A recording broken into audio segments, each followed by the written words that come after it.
নিয়তির কি নিষ্ঠুর পরিহাস।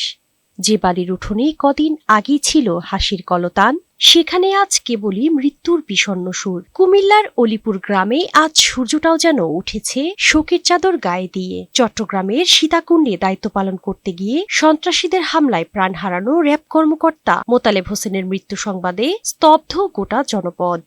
নিহত মোতালেব হোসেন ভাই বোনদের মধ্যে ছিলেন সবার ছোট। তার 2 কন্যা ও পুত্র সন্তান রয়েছে। পরোপকারী মিশুক ও সাহসী মোতালেব মাত্র 2 দিন আগে ছুটি কাটিয়ে কর্মস্থলে গিয়েছিলেন, কিন্তু কে জানত তার জন্য অপেক্ষা করে আছে এমন করুণ মৃত্যু। একটা মর্মান্তিক অবস্থা, আসলে বলার কিছু ভাষা নাই আমাদের মধ্যে। চাকরির থেকে মাঝে মধ্যে ছুটিতে আসলো, আমাদের সাথে একসাথে আমরা বসে বসে চাটা খেতাম, একসাথে চলাফেরা করতাম।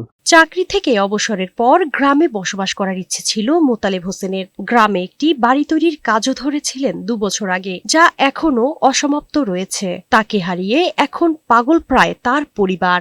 আমার কোনো জিনিস আমার ছোট